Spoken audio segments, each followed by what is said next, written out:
Hello everyone, and welcome back to Spooky Hut.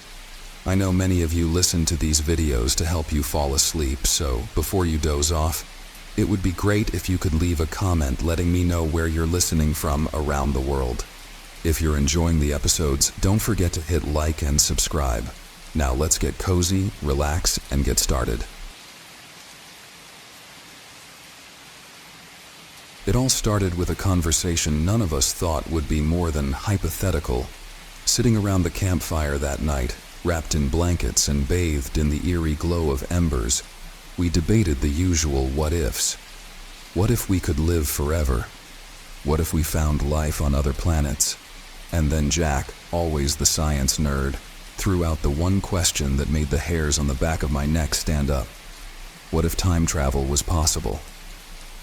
We laughed it off at first. It sounded absurd, the kind of stuff you hear from conspiracy theorists or fringe scientists. But Jack wasn't laughing. He looked serious. Dead serious. "I'm not joking, guys," he said, his voice low and firm. "It is possible." I remember that moment vividly. We were at the edge of the wilderness, far from city lights, in a part of the forest where cell service died. The air was crisp, and the woods surrounding us had fallen into an eerie silence. The only sounds were the crackling fire and the occasional distant rustle of branches. Jack's claim hung in the air like smoke, unsettling and hard to grasp. "How do you know that?" I asked, not sure if I wanted to hear the answer. He hesitated for a moment, looking around at us. "I wasn't supposed to tell anyone, but I've been working on something. A project. With a group of people. Time travel is real. We've done it." The campfire seemed to flicker oddly at his words, casting long, warped shadows. My pulse quickened as the reality of what Jack was saying began to sink in. My friends, Sarah, Kyle, and I, exchanged nervous glances, unsure whether to believe him or call him out on a wild story. "I'm serious," Jack continued, lowering his voice as if someone might overhear. Though we were miles from the nearest town. "We built a machine, we've sent people back, and, well, something went wrong. Something came back with them." My heart thudded painfully against my chest. This wasn't the Jack I knew. Playful, a little nerdy, but always rational. He wasn't one for pranks or scaring people for fun. Yet the look in his eyes was something else entirely. He was terrified. "What do you mean something came back?" Kyle asked, his skepticism thinning as curiosity crept in. Jack took a deep breath, his hands trembling slightly.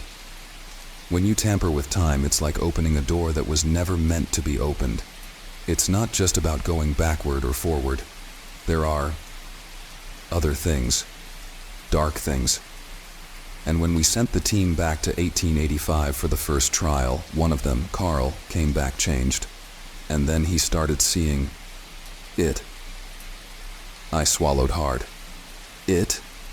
Jack leaned in closer, his face illuminated by the firelight, casting his features in a ghostly hue.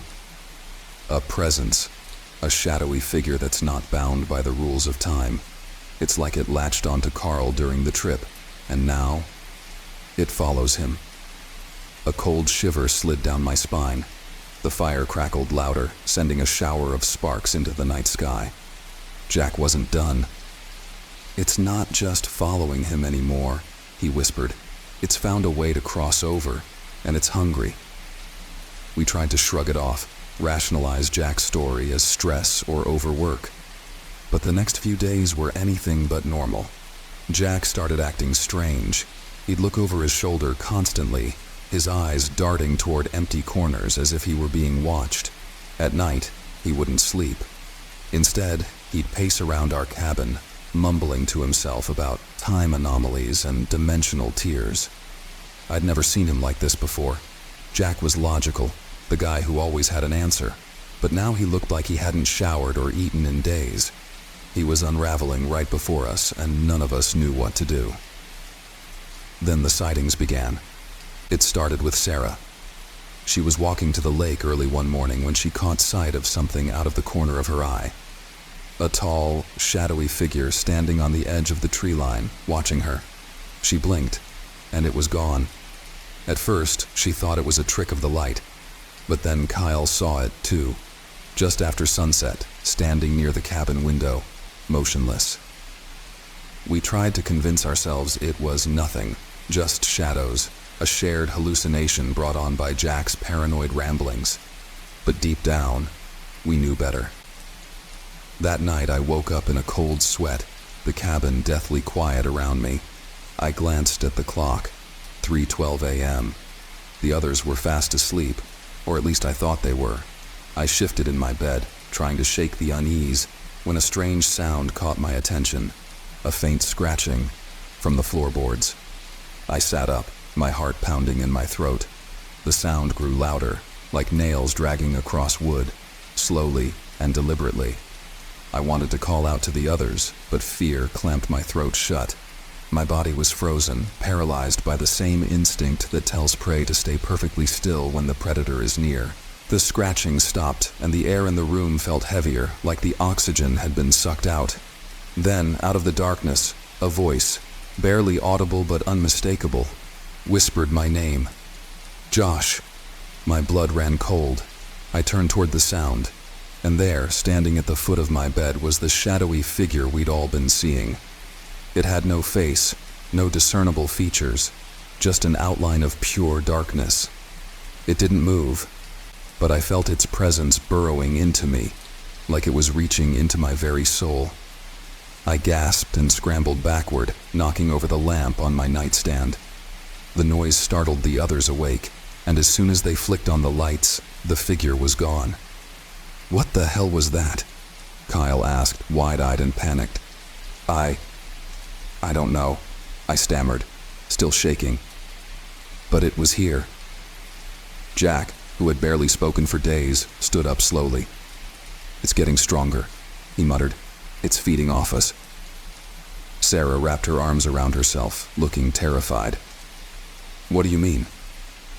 "It's not just a shadow," Jack said. "It's something far worse. We let it in. When we tampered with time, we broke the barrier between dimensions. It's been biding its time, growing stronger with each moment we spend here. It wants to come through completely." From that moment on, we knew we couldn't stay. But leaving wasn't going to be easy. Whatever had followed us, it wasn't bound by the usual rules of time or space. It knew our every move, anticipated our every thought. The final night at the cabin, the thing made its presence fully known. The air was thick with an unnatural chill, and a sense of impending doom hung over us.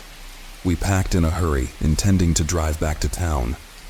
But as we opened the cabin door, it was waiting for us. The shadow had grown.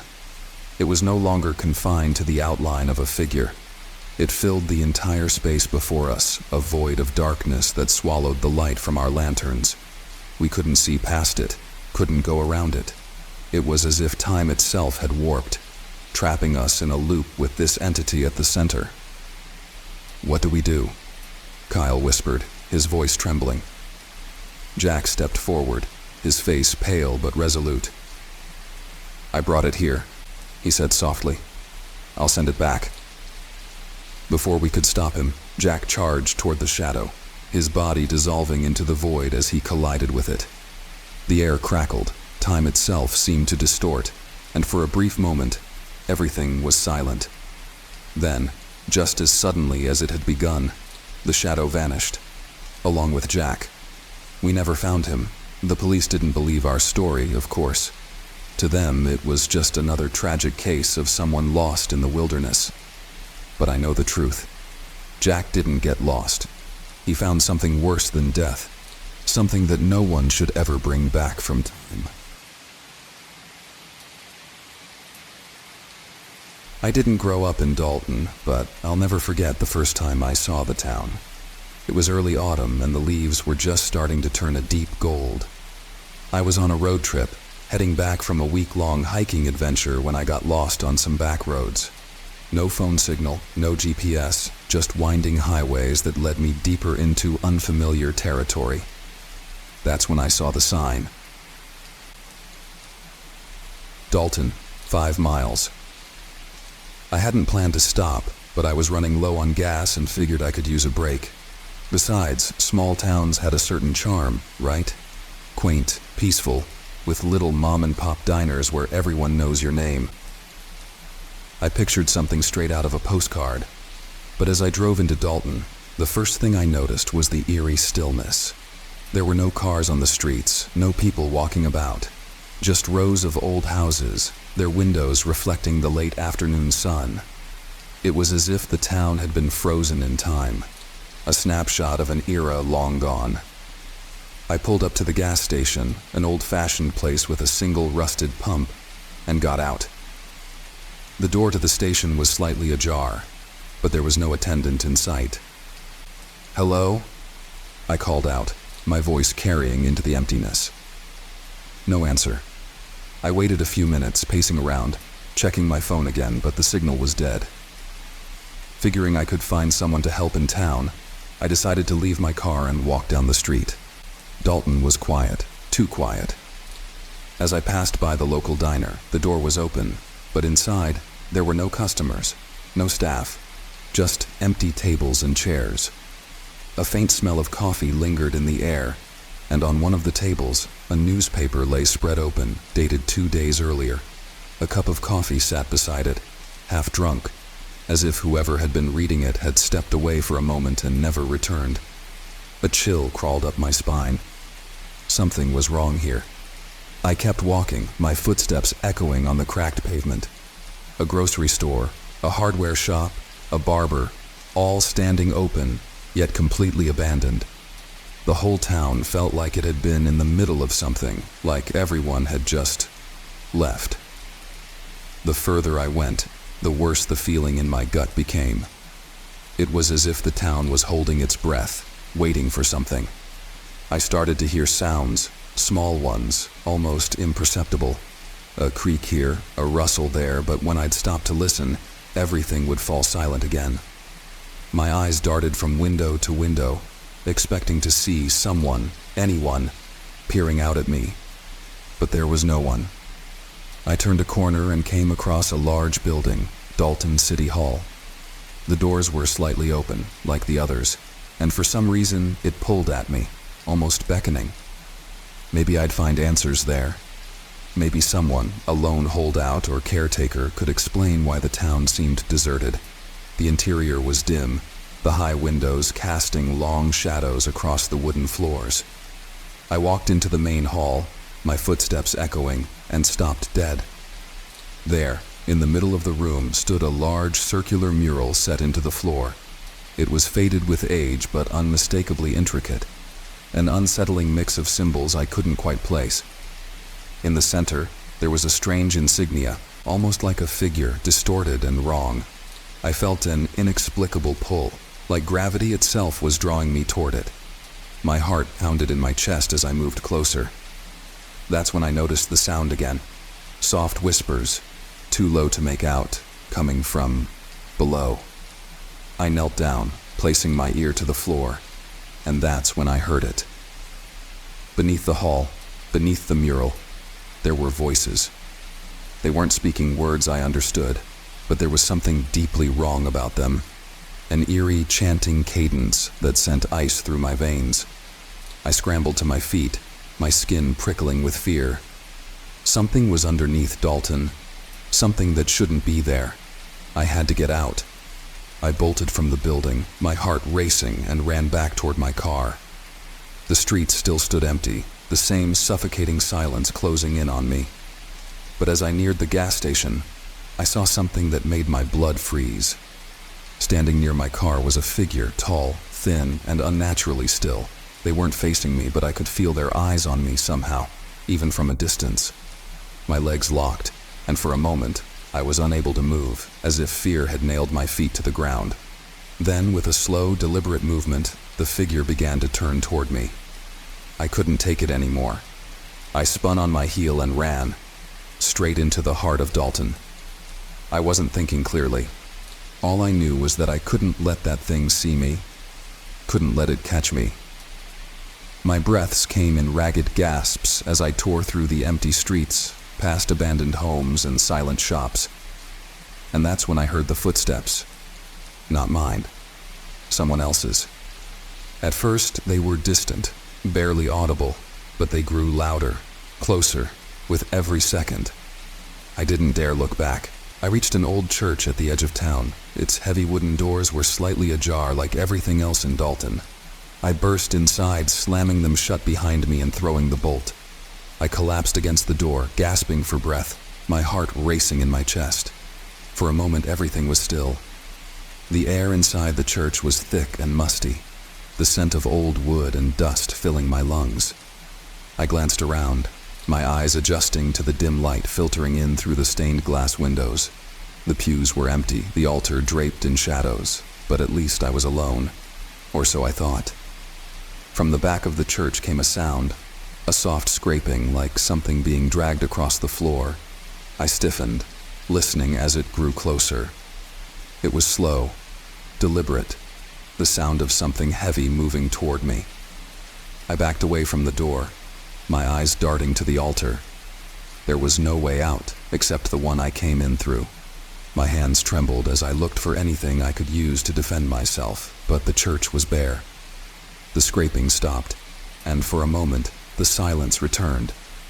Then, out of the shadows, a voice, low, hoarse, barely more than a whisper. "They're coming." I whipped around, searching for the source of the voice, but there was no one there. The church was empty. My chest tightened with terror as I realized the voice hadn't come from any person. It had come from the walls. "They're coming," it repeated, louder this time, echoing around the room. "You brought them here." The doors rattled violently, and I stumbled back, my hands clutching my chest as panic surged through me. Something was pounding on the other side, something far too strong to be human. The voice from the walls grew more urgent, almost pleading. "You have to leave. You have to go before they find you." I didn't need to be told twice. I rushed toward the back of the church, finding a side door that led to a narrow alley. The sky was growing darker now, and the air felt thick, oppressive. The town was suffocating under some unseen force, and the sense of wrongness I'd felt from the beginning had deepened into pure, unrelenting dread. The whispers followed me through the streets, growing louder, more frantic. It was as if the entire town had become aware of my presence, its long-forgotten inhabitants warning me to leave while I still could. I sprinted down the main road, my lungs burning, every nerve in my body screaming for me to escape. But the farther I ran, the more twisted the town became. The streets seemed to warp, the houses bending in on themselves, their windows dark and hollow. I turned another corner, and there, standing in the center of the road, was another figure. This one was different, taller, its limbs elongated and wrong. It didn't move, didn't turn, but I could feel its eyes on me, its gaze penetrating deep into my mind. I backed away, only to hear footsteps behind me. More figures were emerging from the shadows, silent, watching, their faces obscured by the gathering darkness. There was no escape. The whispers in my ears grew deafening, a cacophony of voices all speaking at once. "You shouldn't have come. You've opened the door." And that's when I understood. Dalton wasn't abandoned. The town wasn't empty because people had left. They had been taken, swallowed by whatever dark force lurked beneath it. And now, it wanted me too. I was never meant to find Dalton. It had been waiting all this time for someone like me, someone to stumble in, unknowing, and break the fragile boundary between our world and the one beneath. The last thing I saw before the darkness consumed me was the figures closing in, their eyes glowing faintly in the growing night. And then, silence. I woke up in my car, miles away from Dalton, the sun rising over the horizon. There was no sign of the town. No map showed it existed. But I can still hear the whispers, sometimes late at night when everything is too quiet. They're still waiting. It was supposed to be a routine exploration. I've always been drawn to places people avoid, Abandoned buildings, derelict factories, ghost towns. But the underground bunkers in the middle of nowhere? They had a different kind of lure. Something darker. When Mike first told me about the series of Cold War bunkers hidden in the forest outside of town, I shrugged it off. But now, standing in front of a rusted metal door half buried in the earth, I felt that strange pull, a chill I couldn't explain. I gripped the heavy iron handle, and as it creaked open, the cold, damp air from inside rushed out, almost like the place was exhaling. The door groaned on its hinges as if protesting our intrusion. Mike, always the bold one, flicked on his flashlight and stepped inside without hesitation. I followed, the beam of my flashlight bouncing off concrete walls, dust particles dancing in the air like the remnants of something long dead. The place reeked of abandonment, mold, rust, decay, but there was something else, something wrong. The kind of wrong you feel in your bones before your brain has a chance to process it. I couldn't shake the sense that we weren't alone down there. "Look at this," Mike called out, his voice echoing eerily through the corridors. I jogged to catch up and saw him standing by what looked like an old control panel, the buttons and levers still intact, but covered in decades of grime. He was grinning, but I wasn't sharing his excitement. "I don't like this place, man," I muttered, my voice low, barely audible over the sound of our footsteps. "There's something off." "Relax, it's just an old bunker. Nobody's been down here in decades," he said, but even he couldn't hide the tremor in his voice. We pushed deeper into the bunker, the narrow hallways twisting and turning, leading us farther underground. Each step seemed to bring the walls in closer, the air growing heavier. I kept glancing over my shoulder, certain I'd see someone, or something, lurking just behind us. After about 20 minutes, we came to a wide room that must have once been used as a common area. Rows of rusted metal beds lined the walls, and in the center stood a massive, decaying table, its wood splintering and rotten. But what caught my eye were the carvings on the walls.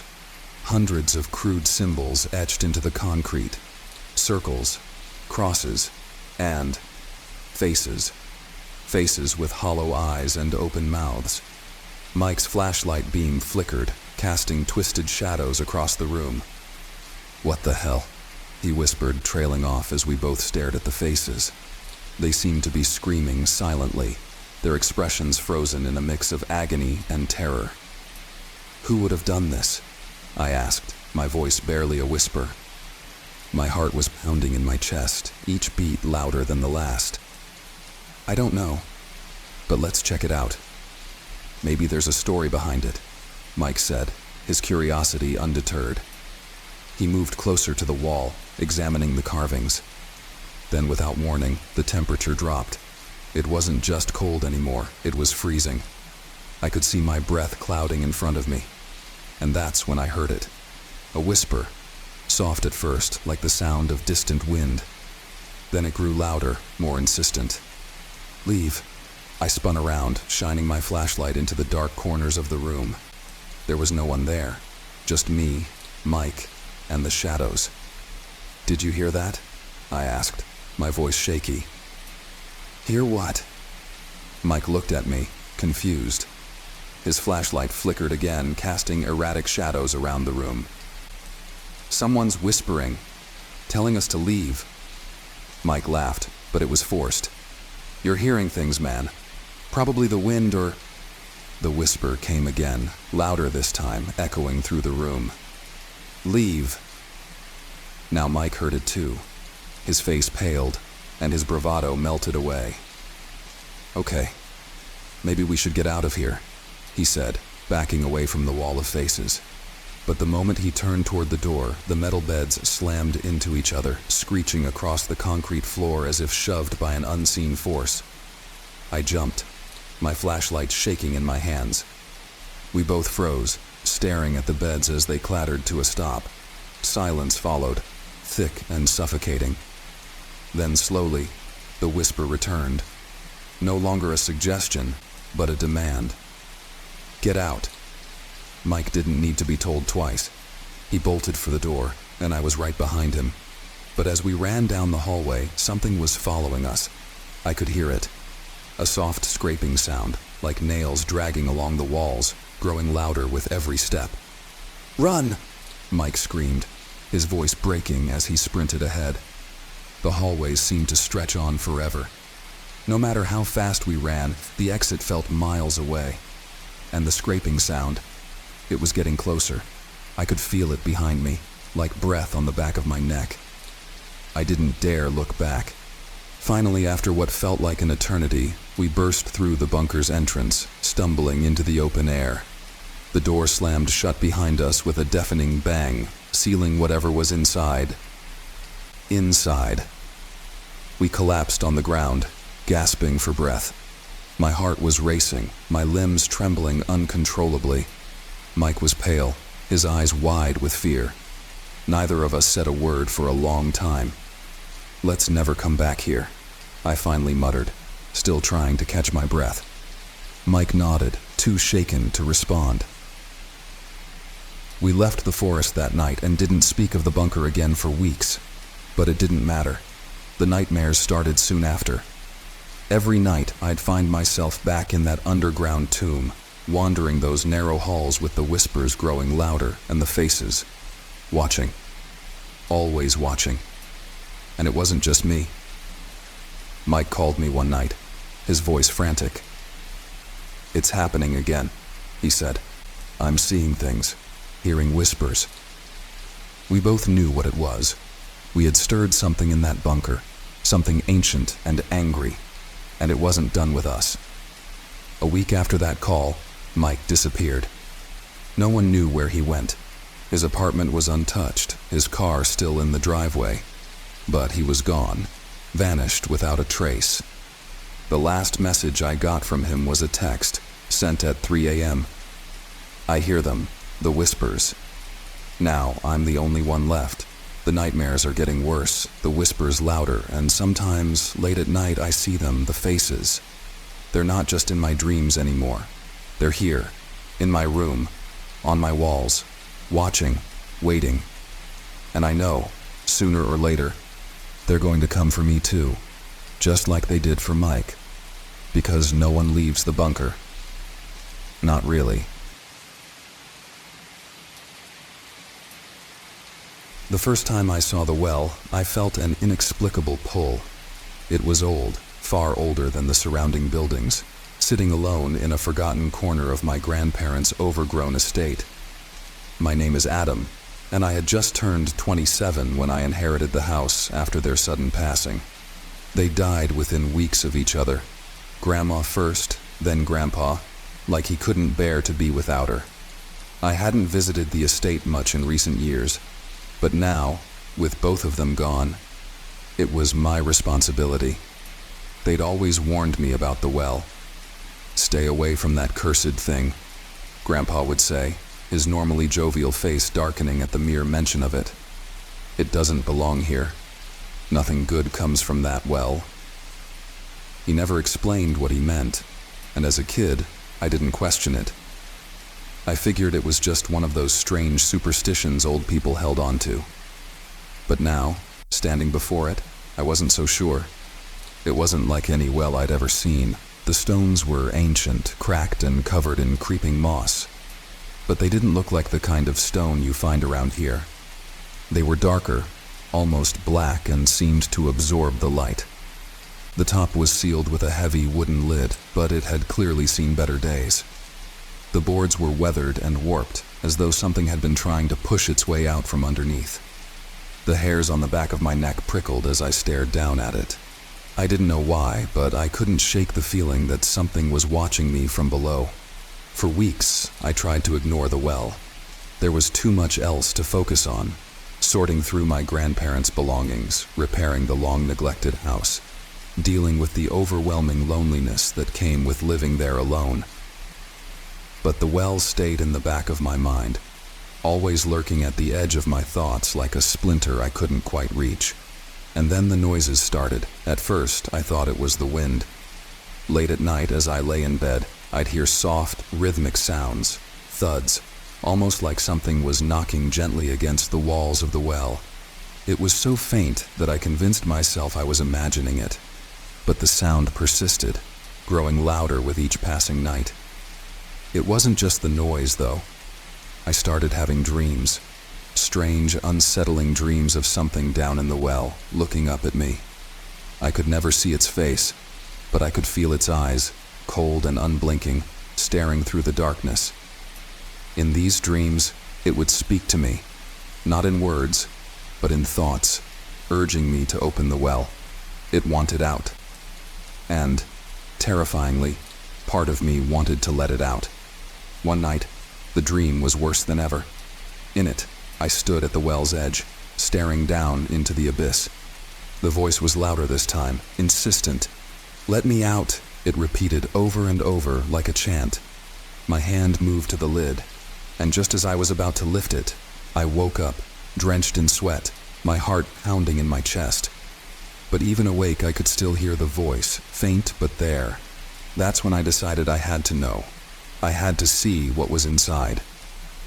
The next morning, I armed myself with a crowbar and headed to the well.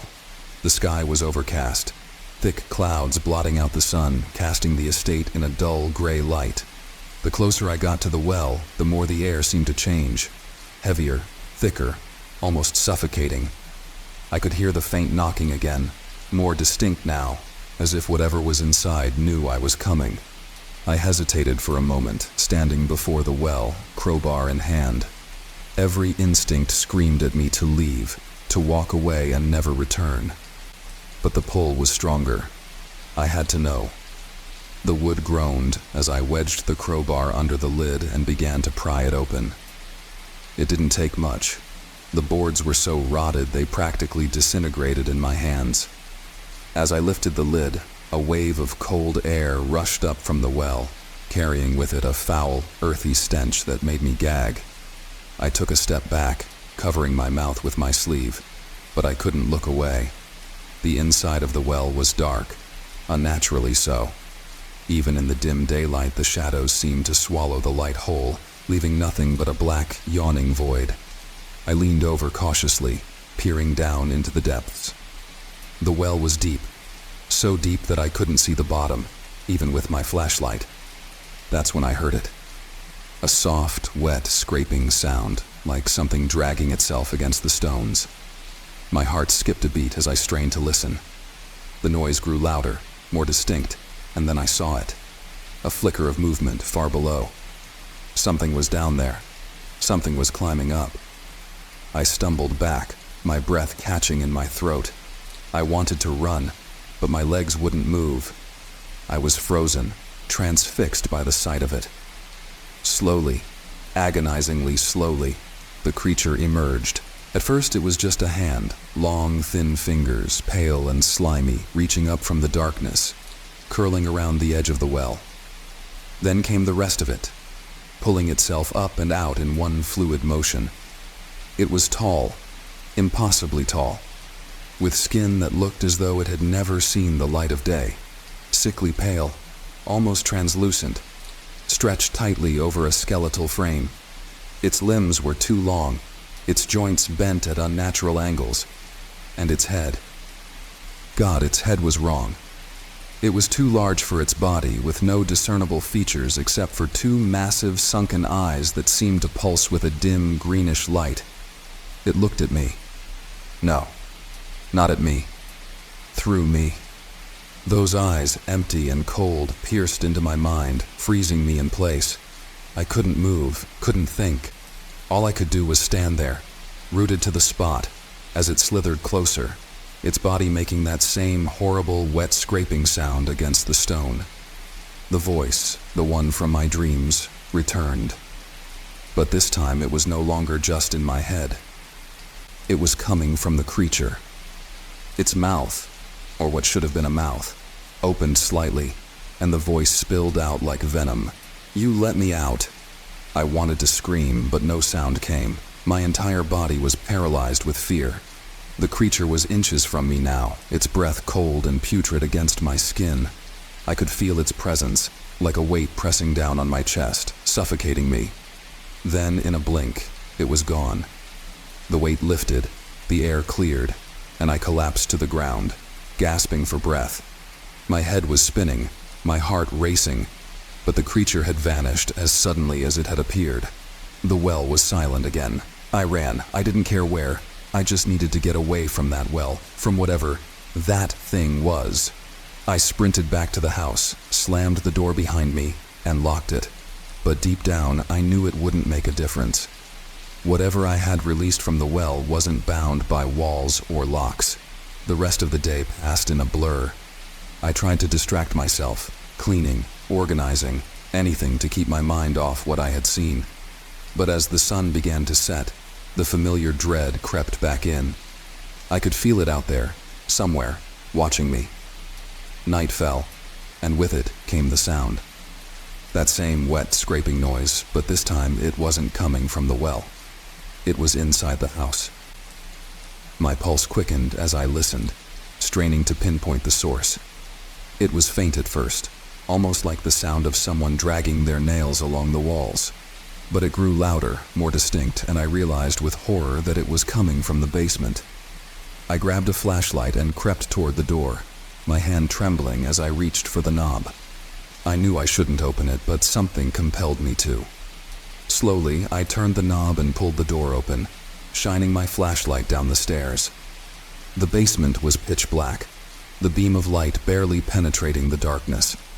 I stepped down, 1 foot at a time, my heart pounding in my chest. The scraping noise was louder now, echoing through the narrow space. When I reached the bottom of the stairs, I froze. There, in the center of the basement, was the creature. It stood motionless, its 2 long limbs hanging limply at its sides, its eyes glowing faintly in the dark. It didn't move, didn't speak. It just stared at me with those cold, empty eyes. I backed away slowly, my breath coming in short, panicked gasps. The creature didn't follow. It stayed rooted to the spot, watching as I fled back upstairs and slammed the door behind me. I didn't sleep that night. I couldn't. Every time I closed my eyes, I saw it. Standing there, waiting. I could hear it too, that terrible scraping sound growing louder, closer. It was coming for me. The next morning, I packed my bags and left. I couldn't stay in that house any longer. Couldn't face the thing I had released, but as I drove away, I couldn't shake the feeling that I hadn't truly escaped.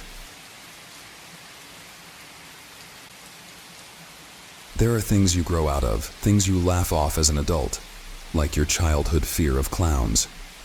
But the thing is, I never did. Even now, at 33, whenever I see a painted face with a wide, unnatural grin, I feel a knot tighten in my stomach. And after what happened a few months ago, I know that fear was never unfounded. The thing about fear is, it's not always irrational. Sometimes it's trying to tell you something. I can barely write these words without my hands shaking, but I need to get this story out before it drives me insane. My name is Jordan Wicks, and this is the story of how a simple visit to an abandoned carnival nearly cost me my life. It all started when my best friend Dave sent me a text about an old amusement park outside of town that had been shut down for years. "Let's go check it out," he said, for old time's sake. It was supposed to be a fun trip down memory lane. After all, we'd spent our teenage summers in that park, riding the roller coasters, eating cotton candy, and laughing at the creepy old clowns that entertained guests. But that was a long time ago, and the park had closed abruptly in 2010 after a mysterious fire. Rumor had it that several people died, but no one ever found out exactly what happened. I hesitated. "That place is cursed," I texted back, half joking. But Dave, being the thrill seeker he was, wouldn't let up. "Come on, what's the worst that could happen?" We met at the entrance of the park at dusk. The rusty, corroded gates still bore the park's name in faded red letters. Laughland. The sign beneath it showed a grinning clown's face, its once colorful paint now peeling, its eyes disturbingly lifeless. As the sun sank lower behind the trees, the entire place seemed shrouded in an eerie silence, like the kind that makes your skin crawl for no good reason. "Remember the fun house?" Dave asked, pointing toward the far end of the park. I hadn't thought about it in years, but the memory rushed back. The funhouse was the highlight of Laughland, a twisting maze of mirrors and dark corridors, all overseen by laughing clowns painted on the walls. As a kid, I'd always hated the way their painted eyes seemed to follow me. Without waiting for an answer, Dave led the way. We pushed through the broken gates and stepped into the park. The rides stood like towering skeletons, their silence deafening. The carousel horses were frozen in time, their chipped faces staring blankly into the void. A cold wind blew through, carrying a faint echo of what once was. Laughter, screams, the distant sound of carnival music. But now, it was just us, alone in the darkening ruins of nostalgia. We made our way to the funhouse, weaving through overturned benches and broken-down stalls. The funhouse's entrance was a large clown's face, its gaping mouth wide open, inviting us inside. "This is where the magic happens," Dave grinned, nudging me with his elbow. Magic? More like a curse. Something about the way that clown grinned at us didn't feel right. It felt alive, somehow. But Dave was already inside before I could protest. Reluctantly, I followed. The interior was worse than I remembered. The mirrors were shattered, casting distorted reflections of ourselves back at us. And in every mirror there were clowns. Clowns I didn't remember from childhood. They were faded and cracked, their eyes hollow and dark, their mouths twisted into malicious grins. I swore one of them moved.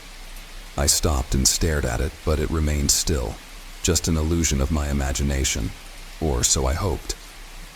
"Jordan, check this out," Dave called from deeper inside. I weaved through the maze of mirrors until I found him standing in front of an old display case. Inside was an animatronic clown, slumped over like it had been powered down decades ago. Its face was painted white, with a bulbous red nose and a smile that stretched too wide for comfort. But its eyes, they were too real, too human. They seemed to be watching us. Suddenly, there was a loud click, and the lights in the funhouse flickered, plunging us into darkness. "Dave?" I called out, trying to keep the panic from rising in my throat. There was no answer. A moment later, I heard it. The sound that makes my blood freeze even as I write this. A low, slow giggle, like the kind you'd hear from a clown in a nightmare. Hee hee hee. I spun around, my heart hammering in my chest. "Dave, stop messing with me," I shouted into the darkness. But it wasn't Dave. I could feel it. I could feel something, someone, was watching me. The laughter grew louder, echoing through the pitch-black maze. And then, faintly at first, I heard footsteps. They were soft, barely audible, but unmistakable. And they were coming closer. I reached into my pocket, fumbling for my phone, desperate for a source of light. As soon as I turned it on, I nearly dropped it. There, reflected in the cracked mirror in front of me, was the clown. But this time, it wasn't just an image. It was standing behind me, its painted face twisted into a grotesque smile, its hand raised, pointing at me. I whipped around, my heart nearly stopping in my chest. But there was no one there. Just darkness. Cold, suffocating darkness. My breath was ragged as I sprinted through the maze, shouting Dave's name, but there was no answer, only the laughter. That damn, haunting laughter, echoing all around me. I finally found the exit, a dim sliver of light in the distance. I didn't look back. I didn't care what was following me. I just needed to get out. I burst out into the night air, gasping. But something was wrong. The air felt thick, heavy. And then I realized I wasn't alone. In the middle of the park, under the shadow of the rusted Ferris wheel, stood a figure. It was tall, wearing a filthy, ragged clown suit. Its face was painted, but not like the cheerful clowns of childhood. No, this was different. Its face was smeared, as though it had been hastily applied with no regard for detail, and its eyes... God, Its eyes were empty. It tilted its head as if studying me. Then it began to walk toward me, its movements slow, deliberate. With every step, the sound of its laughter grew louder, more manic. I backed away, stumbling, my legs barely able to carry me. "To Dave," I whispered, though I knew it wasn't him. The figure stopped just a few feet away from me, its grin impossibly wide now, its head still cocked to the side. He. I did the only thing I could think of. I ran. I ran through the park, past the broken-down rides and the empty ticket booths, not daring to look back. I could hear the laughter following me, growing louder, more sinister. By the time I reached my car, my hands were shaking so badly I could barely get the key in the ignition. But I managed, and I sped out of there, the laughter still echoing in my ears. I never found Dave. He was reported missing the next day, and no one has seen or heard from him since. I told the police everything, but they didn't believe me. They said it was probably just some prankster messing with us, that Dave probably just got lost in the dark and wandered off. But I know what I saw, and I know that whatever it wasn't human. I haven't been able to sleep since that night. Every time I close my eyes, I see that clown's face, its twisted smile, its cold, dead eyes. And I still hear it sometimes in the dead of night, a faint giggle far off in the distance. He. It's coming for me. I used to think I was invincible. When you've spent years chasing down ghosts, spirits, and every kind of urban legend under the sun, fear becomes an afterthought. You get numb to the thrill of it all. You start to believe that the worst thing you'll face is an overactive imagination, some creaking floorboards, and maybe the occasional cold spot. That's what I thought, until everything changed. My name is Rick Lawson, and I'm a paranormal investigator. I've spent the last 10 years of my life delving into the unknown, tracking the unexplainable, and chasing the things that go bump in the night. But nothing could have prepared me for what happened on that last investigation. We were a team of 4, me, my partner Sam, and 2 assistants, Nicole and Jake. Our latest case took us to the edge of Pennsylvania to a crumbling mansion called Willow Ridge House. The place had been abandoned for over 50 years, a relic from a time when the wealthy built sprawling estates in the middle of nowhere. Locals called it cursed. They said no one who entered ever came out quite the same. People disappeared, they claimed. Others lost their minds. As always, we dismissed the stories as exaggeration. After all, every old house has its tales. And we'd been through enough haunted locations to know the drill. A few strange noises, some unsettling energy, maybe a creepy shadow or two, but nothing we couldn't handle. But Willow Ridge House was different. It felt wrong the moment we pulled up the driveway. The place loomed over us, dark and silent, as if it had been waiting. The air around it felt thicker, heavier, like the atmosphere itself was warning us to turn back. The mansion's tall windows stared out like dead eyes, and the crumbling stone walls seemed to absorb the light from our flashlights rather than reflect it. "You feel that?" Sam muttered as we unloaded our equipment. He was always the first to pick up on things like that. Subtle changes in the air, the feeling of being watched. "Yeah," I replied, but I didn't want to admit it. "Let's just get inside, get this done, and be out of here by morning." Nicole and Jake followed close behind, both of them uneasy but trying to keep it together. We entered the house through a massive oak door that creaked ominously as it swung open. Inside, the mansion was a maze of dust-covered furniture, broken chandeliers, and peeling wallpaper.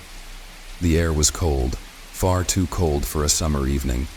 Our breath fogged in front of us as we walked deeper into the house. "This place looks like a gothic horror novel," Nicole whispered, her voice trembling slightly. "More like a tomb," Jake added, his eyes darting nervously around the room. The first few hours were uneventful. We set up our cameras, audio recorders, and EMF meters, all the usual gear for detecting paranormal activity. There were some spikes in the EMF readings, but nothing too alarming. Nicole wandered off with Jake to explore the upper floors, while Sam and I stayed in the main hall, setting up the nerve center for the investigation. That's when the real strangeness started. It was subtle at first, a distant knocking sound that echoed from somewhere deep within the house. Sam glanced at me, his brow furrowed. "You hear that?" I nodded. "Yeah, it's probably just the wind or something. These old places are full of drafts." But the knocking grew louder, more rhythmic, like someone or something was knocking on the walls. We exchanged uneasy glances. "Let's check it out," I said, grabbing my flashlight and heading down one of the dark hallways. The farther we went, the colder it got. The knocking turned into more of a pounding coming from behind a door at the far end of the corridor. Sam was already reaching for the door handle when it suddenly stopped. Dead silence. He looked back at me, his hand still on the doorknob. "Should we?" Before I could answer, the door creaked open on its own. I could barely breathe as we stepped inside. The room was empty. Just an old bedroom, decaying from years of neglect. But something was off. The air felt suffocating, like we had stepped into a vacuum. Then, from the corner of the room, I heard it. A faint whisper. My heart pounded as I strained to listen. "Help. Me." I looked at Sam, but he had heard it too. He pointed his flashlight to the corner, but there was nothing. Just an empty, dark corner. "Did you—" "I heard it," he whispered back. "We need to find Nicole and Jake." We rushed back through the dark hallways, calling out their names, but there was no answer. My stomach churned.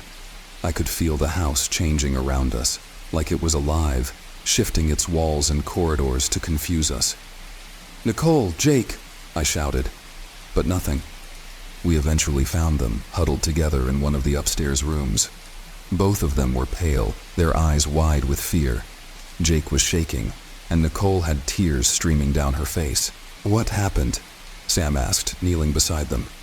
Nicole's voice was barely a whisper. "We heard laughing." "Who?" I asked. Her eyes locked onto mine, hollow and terrified. "We don't know. It was coming from everywhere, and then we saw it." "Saw what?" I pressed, my own fear rising. "A figure. It was standing at the end of the hall. It looked like a man, but its face—" She shuddered, unable to finish the sentence. Jake finally spoke up, his voice trembling. "It didn't have a face, it was just smooth. No eyes, no mouth, nothing." I felt a chill crawl up my spine. Faceless figures weren't something we'd ever encountered before. Ghosts, sure. Poltergeists, maybe. But this was something else. "We need to get out of here," Sam said, his voice calm but firm. "Now." But when we tried to leave, the house had other plans. Every door we tried was locked, every window barred shut. The walls seemed to close in on us, the air thickening with every step. That's when the laughter started. It echoed through the house, high-pitched and maniacal, like a chorus of children mocking us. And it was getting closer. We regrouped in the main hall, frantically trying to figure out how to escape. Nicole was sobbing uncontrollably, and Jake was barely holding it together. Sam and I were trying to stay calm, but the truth was, we were just as terrified. Then the lights started flickering. The mansion plunged into darkness, and all I could hear was that damned laughter. Closer now, louder. In the darkness, something moved. I could feel it before I saw it. A presence, cold and malicious, like the very air had turned against us. My flashlight flickered back on, and that's when I saw it. Standing at the end of the hall, bathed in the dim, dying light, was the figure Nicole and Jake had described. Tall, thin, and faceless. It didn't move, but I could feel its eyes, or whatever it had in place of eyes, boring into me. The laughter grew louder, echoing in my ears. I tried to move, but my legs wouldn't cooperate. I was frozen, staring at the thing as it stood there, unmoving. Then, slowly, it began to lift its hand.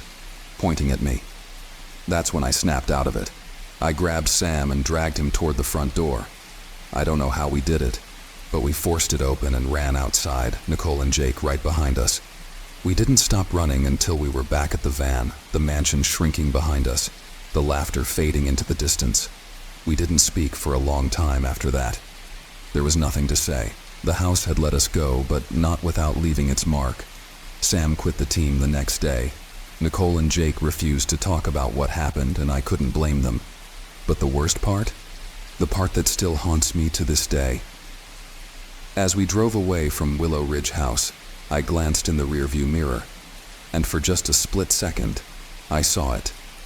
The faceless figure, standing at the edge of the driveway, watching us leave. I haven't gone on another investigation since that night. Some things aren't meant to be uncovered. Some places are better left forgotten, and some forces, they're beyond our understanding. I still hear the laughter sometimes, when I'm alone, in the dark. It echoes in the back of my mind like a distant memory, reminding me that the past, no matter how far you run from it, always has a way of catching up. There's something unsettling about an abandoned church. I can't quite put my finger on it, but it's the silence. It's too quiet, as if even the dead are afraid to make a sound. And yet here I was, standing in front of St. Bartley's Chapel, a crumbling relic of a bygone era, its once proud spire now leaning like a bent finger toward the sky. The locals refused to speak of this place, brushing off my questions as if I'd asked about some forgotten memory best left buried. But I needed to know. It started 2 months ago when my best friend Josh vanished after exploring the church. We'd always been drawn to the weird and unexplained, the things that everyone else was too smart or too scared to investigate. He had texted me that night, the usual banter about how he'd found something mind-blowing in St. Bartley's and how I needed to check it out. Then, nothing. No calls, no messages. Just gone. Now I was back here, staring at the decaying structure in the moonlight. The air was crisp, but I could feel something thicker in it, like an invisible hand brushing against my skin. I had to go in. For Josh. I pushed open the weathered doors, the wood groaning as if reluctant to let me in. Inside, the smell of rot and dust assaulted my senses. The pews were overturned, scattered across the stone floor, as though something had violently interrupted the last congregation. Stained glass windows, once depicting serene angels and holy saints, were cracked and broken, their faces now distorted in a way that made them look more demonic than divine. Josh had mentioned the basement. He said the real secret lay beneath the chapel. I gripped my flashlight tighter, its beam cutting through the thick darkness as I moved cautiously down the aisle. My footsteps echoed eerily in the empty space, each sound bouncing off the cold stone walls. I half expected something to jump out from the shadows, but the silence remained, unnaturally so.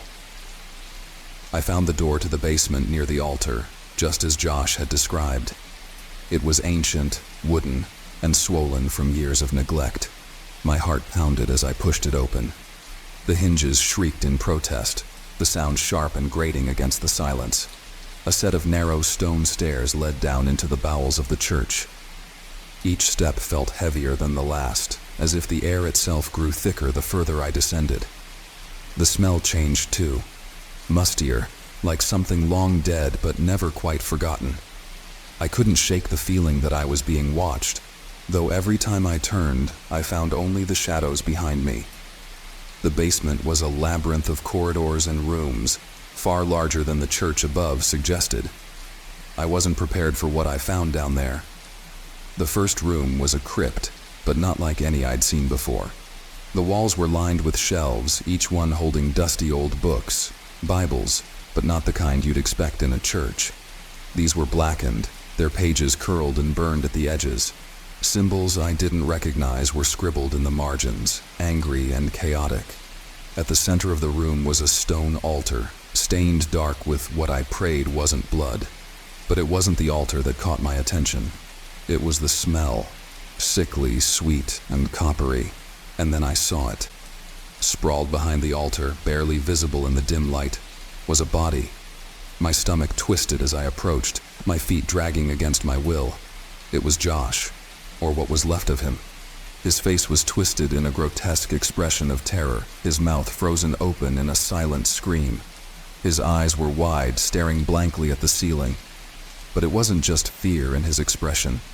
It was something worse, something primal, as though in his final moments he had seen something no one was meant to see. I stumbled backward, barely able to breathe. My mind raced, desperately trying to process what I was seeing. How had this happened? What had done this to him? And then I saw it, carved into the stone above his head. A symbol. The same twisted, nonsensical marks I'd seen in the books. Except this time, they were glowing faintly, pulsating with a sickly green light. I don't know what possessed me to touch the symbol, but I did. The moment my fingers grazed the cold stone, the air in the room shifted.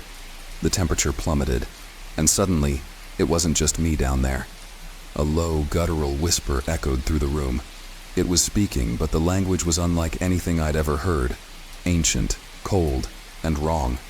The shadows around me seemed to shift, as though something was moving within them, creeping closer. My heart pounded in my chest as I fumbled for my flashlight, but the beam flickered and died, leaving me in complete darkness. I felt something brush against my arm, light, almost gentle, like a caress. But when I looked, there was nothing there. The whispering grew louder, more insistent, and with it came a sense of overwhelming dread.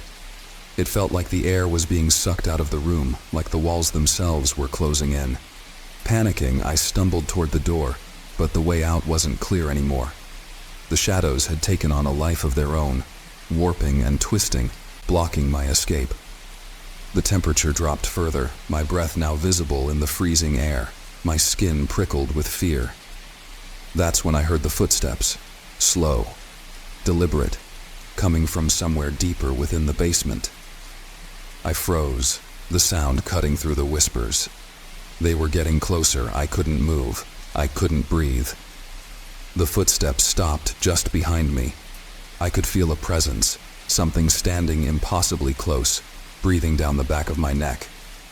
My body was paralyzed, as if the very air had wrapped itself around me like chains, holding me in place. Then, in a voice that wasn't a whisper anymore but a deep, guttural rasp, it spoke. "You don't belong here." The voice was thick, as though the words themselves had to claw their way out of whatever nightmare it came from. Cold fingers brushed the back of my neck, and I bolted. I ran blindly through the basement, my pulse thundering in my ears. The corridors seemed to stretch on forever, twisting and turning in ways that made no sense. I could still hear it behind me. That voice. That thing. Its footsteps echoed with mine, always just a beat too close. Finally, I saw it. The door leading back up to the chapel. I threw myself at it, scrambling up the stairs 2 at a time. The temperature rose as I ascended, but the presence didn't fade. It followed me up, closer and closer, until I could almost feel its icy breath on my neck again. Bursting through the door, I slammed it behind me, leaning against it as I gasped for air. The church was silent again, as though nothing had happened. But I knew better. Whatever was down there, it wasn't bound to the basement anymore. I didn't look back as I ran from St. Bartley's.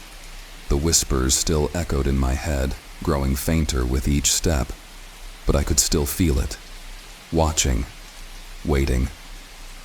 I never found out what had truly happened to Josh.